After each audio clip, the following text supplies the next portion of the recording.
और ये बीजेपी या मोदी सरकार का ये पहली मर्तबा इस तरह के छापे का वारदात नहीं है। हमेशा हमने देखा है 2014 से लेके अब तक जो है केंद्र सरकार ईडी, सीबीआई, इनकम टैक्स ये डिपार्टमेंट्स को अपना एक पॉलिटिकल विंग बना के रखा है।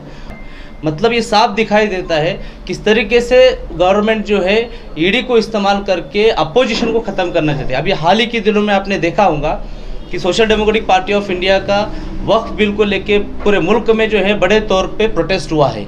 सिर्फ एक स्टेट में नहीं, ये डिस्ट्रिक्ट में नहीं, महाराष्ट्र में बड़े पैमाने पे हुआ और पूरे आवाम जो है मुस्लिम समाज के अंदर से इस ताल्लुक से लेके बहुत ही मतलब एग्रेसिव जो है इस चीज़ को लेके अपोज कर रहे हैं एग्रेसिवली, और ये चीज़ झलक रही थी। और ये उठाव कहीं बड़ा ना हो जाए, ये प्रोटेस्ट कहीं बड़ा आंदोलन की शक्ल ना ले, क्योंकि CNRC के वक्त में उन्होंने देखा है जब समाज जागरूक होता है किस तरीके से महिलाएं और जागरूक समाज जो है रास्ते पे आके उसका मुखालिफत करता है, सरकार की नीतियों की मुखालिफत करता है।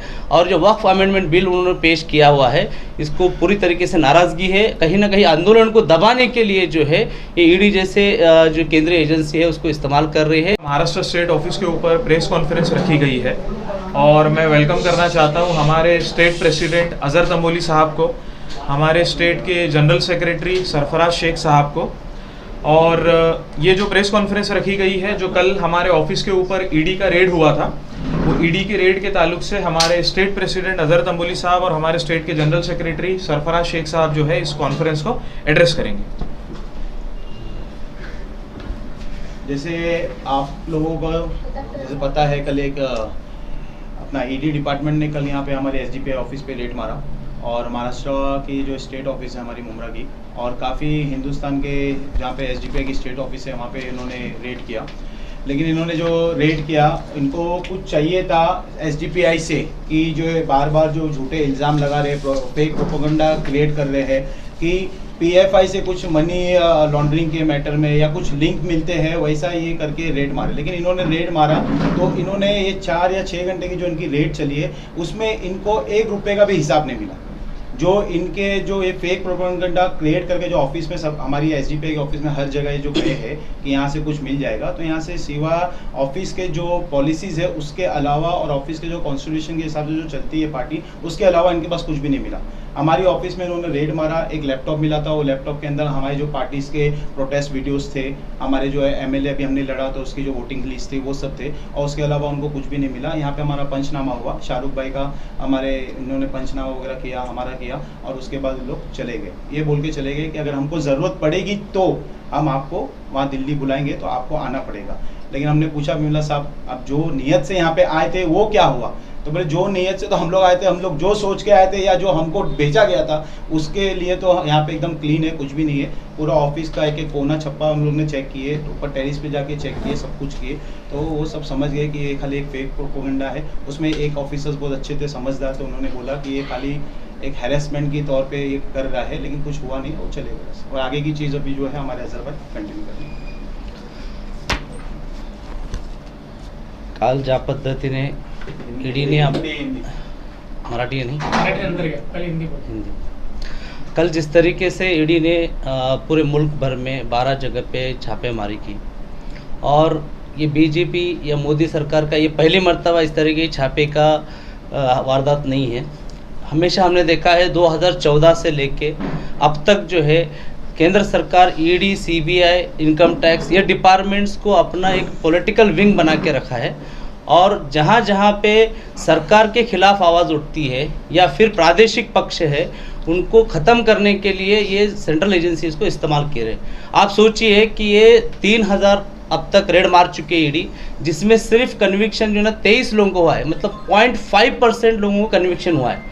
मतलब ये साफ दिखाई देता है किस तरीके से गवर्नमेंट जो है ईडी को इस्तेमाल करके अपोजिशन को ख़त्म करना चाहती है। अभी हाल ही के दिनों में आपने देखा होगा कि social democratic party of India का वक्फ बिल को लेके पूरे मुल्क में जो है बड़े तौर पे प्रोटेस्ट हुआ है। सिर्फ एक स्टेट में नहीं, ये डिस्ट्रिक्ट में नहीं, महाराष्ट्र में बड़े पैमाने पे हुआ, और पूरे आवाम जो है मुस्लिम समाज के अंदर से इस ताल्लुक से लेके बहुत ही मतलब एग्रेसिव जो है इस चीज़ को लेके अपोज कर रहे हैं एग्रेसिवली, और ये चीज़ झलक रही थी। और ये उठाव कहीं बड़ा ना हो जाए, ये प्रोटेस्ट कहीं बड़ा आंदोलन की शक्ल ना ले, क्योंकि CA/NRC के वक्त में उन्होंने देखा है जब समाज जागरूक होता है किस तरीके से महिलाएं और जागरूक समाज जो है रास्ते पे आके उसका मुखालिफत करता है, सरकार के नीतियों की मुखालिफत करता है। और जो वक्फ अमेंडमेंट बिल उन्होंने पेश किया हुआ है, इसको पूरी तरीके से नाराज़गी है। कहीं ना कहीं आंदोलन को दबाने के लिए जो है ये ईडी जैसे जो केंद्रीय एजेंसी है उसको इस्तेमाल कर रही है। और हमें कहना चाहते हैं कि ईडी का इस्तेमाल जो है ना, आप लोगों ने पूरे अपोजिशन जितने पार्टीज़ है, चाहे वो TMC हो, राष्ट्रवादी हो, या फिर कांग्रेस हो, या फिर शिवसेना हो, ये सारे पार्टी उसके खिलाफ में उन्होंने किया हुआ है, अब तक करते आ रहे हैं, हमने देख कभी है। तो आप भी देख सकते हैं कि आंदोलन के मुकाबले में इमीडिएटली 2022 का केस, उसमें जनवरी में हमारे राष्ट्रीय अध्यक्ष ईडी के ऑफिस में जाके स्टेटमेंट देते हैं। उसके बावजूद जो है अभी दिल्ली जा रहे थे, दिल्ली एयरपोर्ट में ईडी के ऑफिस जा रहे थे, एयरपोर्ट से उठाया गया है। मतलब कहीं ना कहीं ड्रामेटाइज करना है, एक टेरर क्रिएट करना है, ताकि इश्यूज के ऊपर आप जो है ना, आवाम या कोई सामाजिक संस्था या पॉलिटिकल पार्टी, आप इस पे बात ना करो। बात करेंगे तो दबाव जाओगे। लेकिन हम उनको वाजे करना चाहते हैं कि SDPI का जो यस है ना, वो सोशल रिफ्लेक्ट करता है, ना कि सावरकर रिफ्लेक्ट करता है।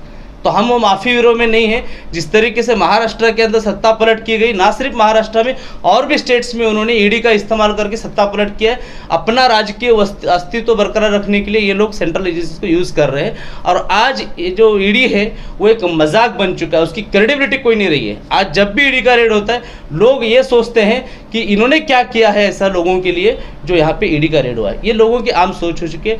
जब आपने देखा इलेक्ट्रॉनिक्स बॉन्ड का मसला आ गया, तो लोगों ने भी देखा कि ईडी का रोल जो है वो एक एक्सटॉर्शन डिपार्टमेंट की जैसे यूज़ हुआ है।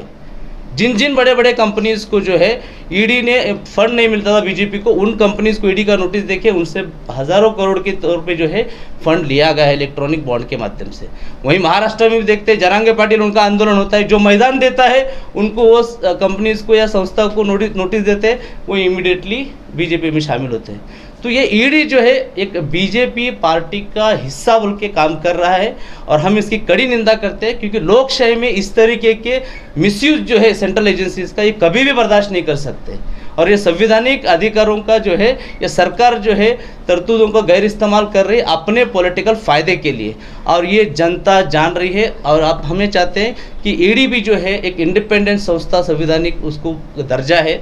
हम उनको अपील करते हैं कि आप लोग जो है किसी सत्ते का जो है गुलाम नहीं बन के, आप जो है कानून के तहत में काम करना चाहिए। कल भी जब ईडी का रेड हुआ, हमने पूरा कोऑपरेट किया, क्योंकि हमारे पास छुपाने के लिए कुछ है नहीं है, तो हम उसको हंसते हंसते फेस किए हैं।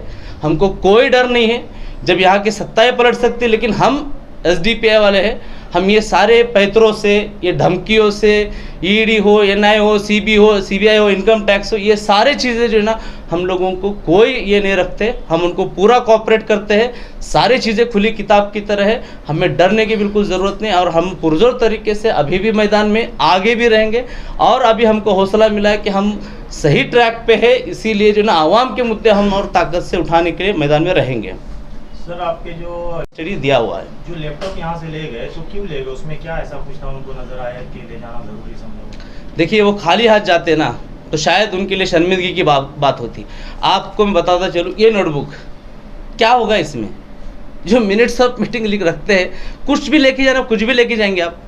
यहाँ पे रखे हुए हमारे कुछ पेपर होते हैं, FIR की कॉपीज या कुछ होंगे शायद इसके, तो वो तक लेके गए हैं। दिखाने के लिए कुछ तो चाहिए ना, काम किए बोल के, तभी तो संदिग्धता बरकरार रहेगी, मिस्टीरियस बना रहेगा और प्रोपोगंडा चला सके।